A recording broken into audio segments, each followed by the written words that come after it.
Welcome to Tough Talk. I'm your host, Paul Taros, and today my guest is Mary Treder Lang, who is a candidate to become the Republican nominee for Secretary of State. Welcome, Mary. Thank you, Paul. I'm happy to be here. So what is your background? My background, well, for the last 30 years, well, first of all, let me start by college. I graduated with a dual degree in accounting and marketing, and I pursued my CPA certificate. I became a certified public accountant, and I've been a certified public accountant for well over 30 years now. During those 30 years, I've held many senior executive positions in computer security, finance, business, business operations, business development, even government affairs, in addition to security across the board. I've been responsible for sales divisions, business operations divisions, and I focused about over 15 of my years on computer security. Focused on that particularly and worked with computer security before it was even a household name, well over about 20 years ago. Okay.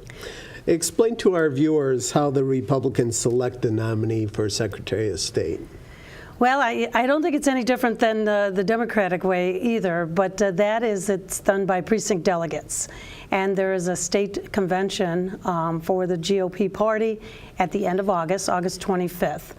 The precinct delegates will be elected this primary. That's going to be on the ballot with the gubernatorial and some other ballot initiatives. But they'll be on that ballot. It'll be for a 2-year period that they're elected.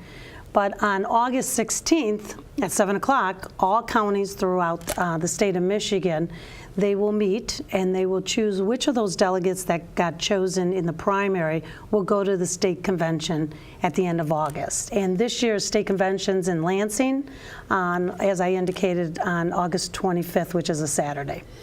Okay, so they'll elect who's going to be the nominee. Yes, yes. The precinct delegates, they don't only have the responsibility of electing the Secretary of State. They also have the responsibility of the Attorney General, the Lieutenant Governor, the trustees and regents associated with MSU, U of M, and Wayne State. They also are responsible for the Supreme Court nominees and the school board. For the state of Michigan. So that's quite a big responsibility for the precinct delegates. And there'll be well over about 2,200 that will be there at the convention at the end of August. Okay.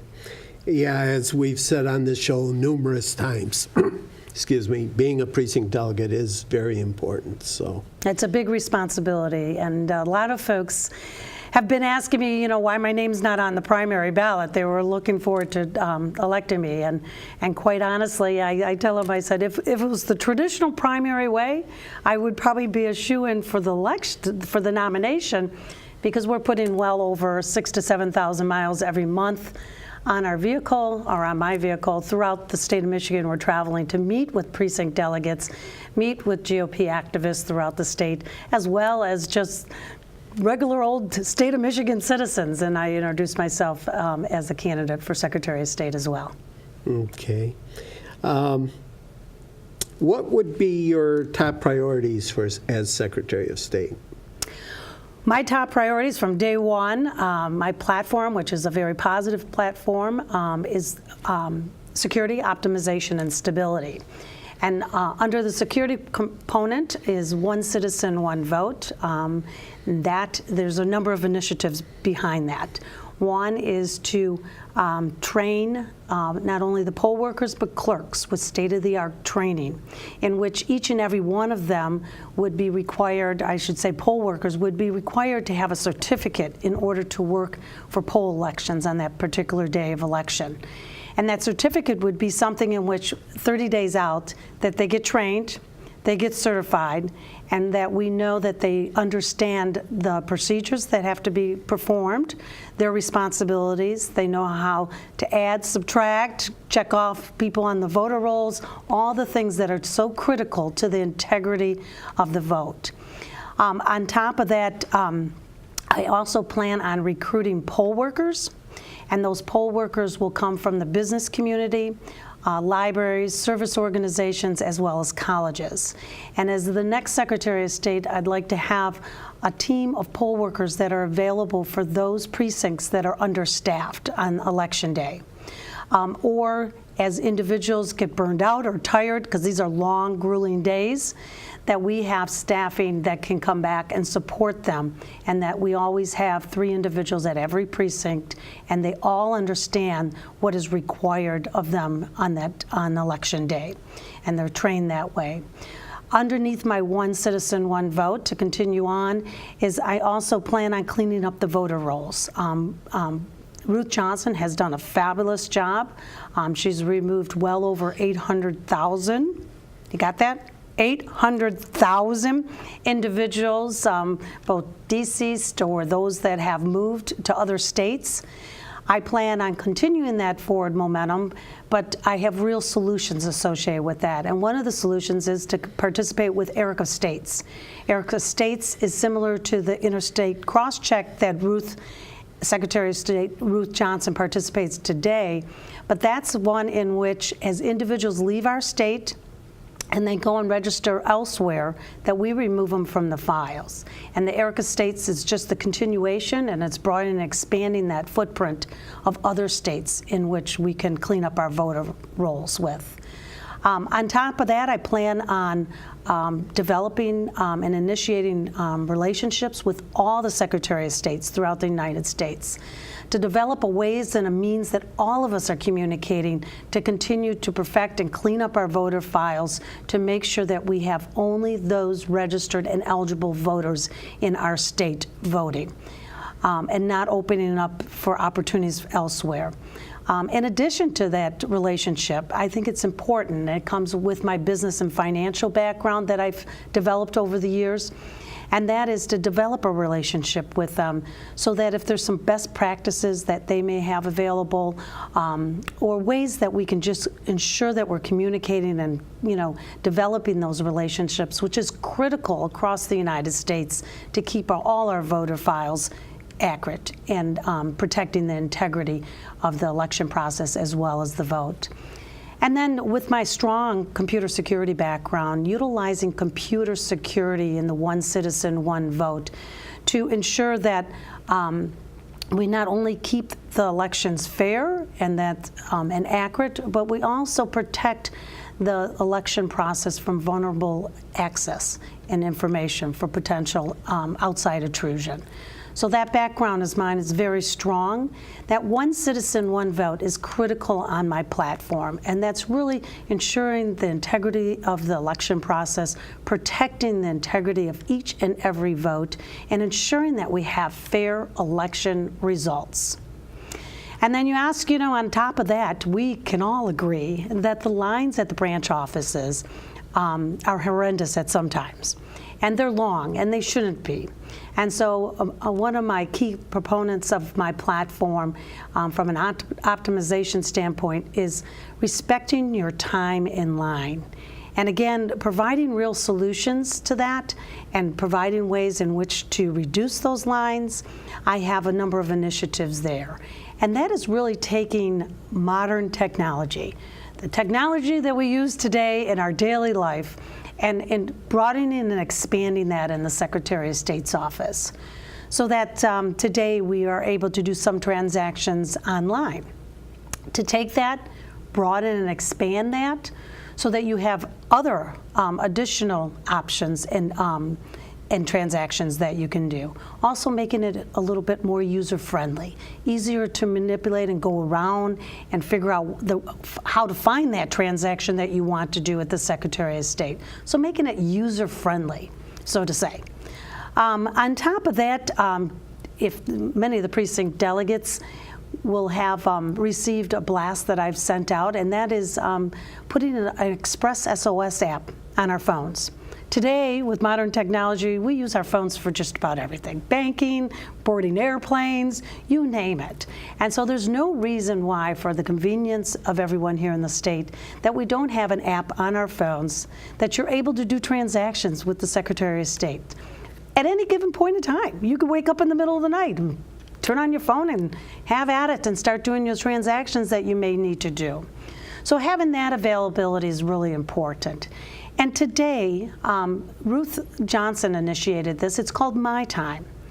It's an option that's available for those in 40 of the 131 branches. It hasn't been rolled out due to budgetary constraints, but it's in 40 of the 131 locations, the larger locations, in which you can set an appointment online, and you have the exact appointment, and you go into the branch office at that time, and they will serve you. The point behind it is so that you can go out and you can run your errands, do what the necessary things, be efficient with your time and not be wasteful sitting there at the Secretary of State's office waiting for the appointment. No longer do you have to, bring your lunch, take a half a day to go to the Secretary of State's office, but this is just another option with modern technology. My goal as the next Secretary of State, and being with a CPA, knowing how to do more with less and understanding budgets, to be able to roll this out as soon as possible to all the branch offices so every citizen of the state of Michigan has this availability, and that we're respecting their time in line by utilizing My Time. And another component of my Respect Your Time in Line is that the kiosks have been tested and proven. And I don't know if you've seen that in your branch, your local branch, Secretary of State's office. I haven't seen it. I've used My Time before, and it's terrific. Yeah, it is fabulous. And so it's limited. We're going to get that out as soon as possible. But the kiosks were devices in which you walk in and you're able to set your appointment, or you can even get tabs out of them. I plan on, since it's tested and proven, I plan on partnering up with Michigan-based companies similar to like a Myers. We did our UP tour at the end of April, and Myers was opening up a new division or a new branch up in Marquette. And that was the very first time they were getting a Myers there. So they have very limited hours up in the UP with the Secretary of State branch office. This would give them an option, as well as throughout the state, an option in which you can have access to a kiosk, an SOS kiosk, 24/7, and you can go and do transactions at your convenience, at your time, and to respect your time and make it easy for you to do any transaction with the Secretary of State. So those two key ballot or platform initiatives, One Citizen, One Vote, and protecting the entire election integrity process and ensuring that we have fair elections, and then respecting your time in line, are really the key components and key initiatives as myself as the next Secretary of State. Okay. What are your feelings about biometric data being encoded on our enhanced driver's licenses? Well, today it's not. Biometric information is not encoded on there, and I would not be for that in any way. It's just another form of the federal government having more information on us than is necessary. Okay. Your website mentions cleaning up the voter rolls. What do you think is wrong with the voter rolls? Well, first and foremost, it's a known fact that the state of Michigan has more registered voters than eligible voters. So Ruth Johnson, I gave accolades at the beginning of this conversation that we started, that she has cleaned up our voter rolls very significantly. As a matter of fact, Ruth Johnson removed over 500,000 deceased individuals from our voter rolls before the presidential election in 2016. So there's a lot of work that she has done there's a great deal of work that still needs to be done with that stat that I provided here in this response. And so part of my platform with the One Citizen, One Votes and some of those key components I just covered are items in which I'm going to plan and continue cleaning up the voter file. One of the items that Ruth did for the very first time, and that's where she was able to find this 500,000 deceased individuals, is twice a month she would do a social security match in which she would remove those individuals that are deceased from our voter files. She was very active and she pushed for that, and she's done a great job cleaning that up. She also drove the initiative, and the governor signed it at the end of April, in which the next Secretary of State will be responsible to do this once a month. Now, myself, with my computer background, and that's a large component of my professional career, is I plan on just doing it every single day. So at any given point, the clerks, well over 1,500 clerks in our state of Michigan, by the way, they'll have the most current, up-to-date voter roll, so that at any given point in time, they'll have the current voter roll. So there's still a lot of work to be done. I mentioned the Eric of States I plan on participating with. I mentioned my relationships I will be developing with the Secretary of States. And I'm going to be a leading force, actually a leader amongst all the Secretary of States to roll some of these initiatives that Ruth has come up with, some of the initiatives I have come up with as part of my platform, and share this with all the other Secretary of States. So we work as a team to do that. That's been my professional background too, is I love to work as a team. You accomplish a lot. It's the collaborative spirit, and that's the way I manage. Okay.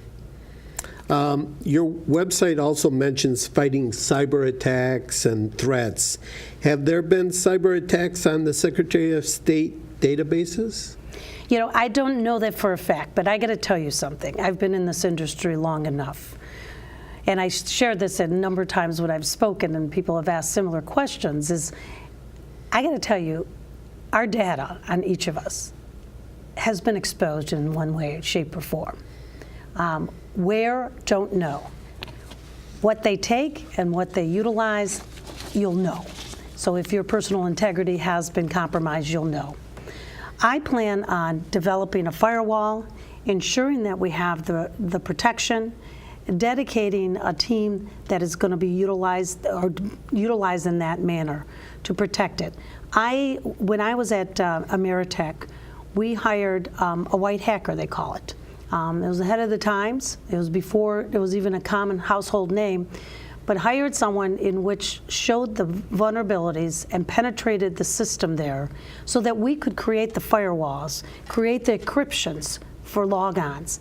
And I shared that data with the regional Bell operating companies throughout the United States, similar to what I want to do with the Secretary of States. As we learn things, share them so that we're all working together as a team. But that's what I did. And so I plan on doing the same thing. I know that the state of Michigan, I've actually worked with the prior CIO for the state of Michigan in the past, and I know they do a tremendous job in protecting the information that's stored with the state of Michigan in all our computer systems. But I got to tell you, the Secretary of State, on their system, they have more information than the state of Michigan's income tax department and any other division. I mean, just stop and think about what's being stored at the Secretary of State's office on each and every one of us. It's not only Social Security, it's your driver's license number, it's your date of birth, it's your home address, it's your VIN number of your vehicle. It goes on, because the Secretary of State at the state of Michigan is not just the chief election officer. It's also the chief motor vehicle officer and is also responsible for the Great Seal. So the Secretary of State in the state of Michigan has by far some of more responsibilities than just about any other state throughout our union. I think there's one other state that is comparable in responsibilities. So there's quite a bit of information that's stored there. From day one of my platform, I have had security as the #1 item, security, optimization, and stability. It's right here on my palm piece in bold print, hasn't changed one bit. But the security portion is protecting the vulnerable information that's being stored on each and every citizen. Making sure that we protect that information, making sure that it doesn't get into the wrong hands, and giving the confidence to the citizens of the state of Michigan that not only do we produce fair elections, but we also protect that vulnerable information there from cyber attack and cyber security theft.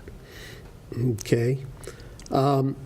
Now, you've been critical of the Promote the Vote ballot proposal. What is the proposal, and why do you think it's a bad idea? Well, I think I did a press release last week on this, actually a week ago today, Monday. And it was right after they secured the signatures. A week ago today, they secured the signatures, turned them in. And because, first and foremost, it is a partisan initiative driven by the Democrats. And what it is comprised of is virtually 2/3 of those items already exist today. So what they're doing is taking the words promote the vote, which makes it sound pretty, yeah, I think that's something I want. And fluffing it with 2/3 of the items that are already there. Some of the items are making sure we have a secure ballot. The ballots are secure. We have brand new voter equipment that's being rolled out here in August for the very first time. They started in the school elections in May. Very first time, it is the most secure state from a secure election process. And there's a number of other items that they fluffed in there. They tried to focus it on veterans, that to ensure that the veterans get their ballots in time by the 45 days ahead of time. That's a federal mandate today. So it wasn't necessary to be in there. But the two components that I'm really against, or the biggest one, is the early registration and any early voting associated with that. I mentioned earlier that we have well over 1,500 clerks throughout the state of Michigan. And once again, we lead many states in one of the most decentralized voting process in a state. Some of these clerks are city and township clerks. They've been appointed, they work out of their house. To add the burden of early registration and allowing people to arrive on the day of election, will we not only create horrendous lines, will also not provide the clerks, equipping them to ensure that the system is fair, to ensure that they are able to make sure that the person that's voting is really on their voter file, and that the person's not going to register over here in Detroit, and travel over to Livonia and go register over there and vote there, and then maybe go over to Redford and vote there. We don't have the opportunity from an administration standpoint, the day of election, to putting that burden on the clerks. It is not fair administratively, and it's not fair because this is where the tampering of election results can come into play. And so I'm against it for that reason. That's promote the vote. I'm also against voters, not politicians. And that recently, if you've read in the paper with Nolan Finley and Michelle Riley, there's a lot of legs on that, particularly the negative ads that an outside interest group, outside money, outside the state of Michigan, has come here and has made threats to individuals on the Michigan Chamber. It's just inappropriate and unacceptable. And again, it's another partisan initiative that's being led, and it's called Voters Not Politician. Again, it sounds something like you want to vote, oh yeah, voters not politician. I don't want any politicians in my votes. And it's something that you would want to vote for as well. And it's something that is changing the standards that have been utilized here in the state of Michigan since the early 80s. And every 10 years, we redistrict. And every 10 years, it's done. Lawsuits have been filed by respective parties, depending on the leadership, because the Republicans might be a majority now, but back in the early 80s and that, there's different majorities. So it's a way of trying to change the rules of the redistricting, rules that have been in place And both of these initiatives are trying to make major and significant state of Michigan constitutional changes. And I think that's asking a lot of us as citizens. I think it's the voters not politician. They're trying to change over 2,000 words and remove 1,400 words.